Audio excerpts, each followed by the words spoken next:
জাল খাইতে পারেন?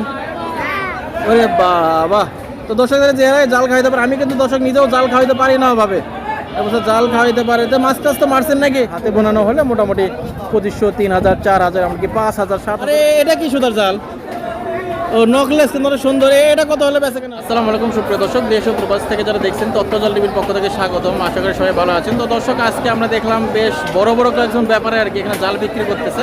তারপর তাদের দাদুর দোকান আর কি। তো যাই হোক, তাদের সঙ্গে কথা বলবো, তার জালগুলো দেখানোর চেষ্টা করবো। তো চলুন দর্শক, শুরু করা যাক। দেখেন, আমরা এসেছি বগুড়া ধাপা। এটা দেখেন, এখানে বড় বড় কয়েকজন মহাজন দেখতে পাচ্ছি আমরা। দেখেন বড় বড় কয়েকটা মহাজন আছে, দেখি এদের সঙ্গে একটু কথা বলবো। এরা কেমন আছেন? তো মহাজন সাহেবেরা কেমন আছেন? ভালো আছেন না? এগুলো কি নকলেস বলে নাকি? এগুলো কেমন দামে বেচে কেনা হয়? 800 থেকে 1000-এর মধ্যে বিক্রি হয় আর কি, এগুলো নকলেস। আরে এগুলো কি মেশিন না হাতের? হাতের আছে। আচ্ছা, তো দর্শক, এগুলো হাতে বোনানো জাল আছে। তো এগুলো কেমন দামে বিক্রি হয়? 2500-2600 না? এগুলো মনে হয় 1500 বিক্রি হয়। তো দর্শক, উনি বলছে 1500 নাকি এগুলো বিক্রি হয় আর কি। এবং দেখেন এখানে অনেক জাল আছে আর কি। তো ব্যাপারে সব কি নাম আপনার? জোরে করে।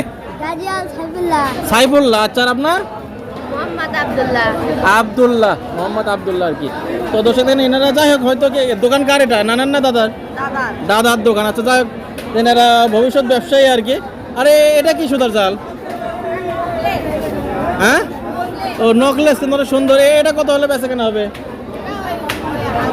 1000-1200। তো দর্শক, এগুলো নকলেস আর কি 1000-1200 হলে বিক্রি হয়। তো এই যে জালের দোকানদারি করতেছেন, আপনারা কি জাল খাইতে পারেন?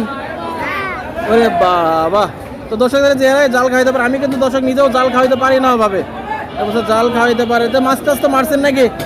আচ্ছা, তো দর্শক দেখেন, আমরা এসেছি বগুড়া ধাপের হাটে। হাটটি সপ্তাহে একদিন, প্রতি বৃহস্পতিবার বসে। তো দর্শক দেখেন, এই পর্বে আমরা খ্যাপলা জাল দেখানোর চেষ্টা করতেছি। এটা প্রচুর পরিমাণে খ্যাপলা জালের আমদানি হয়।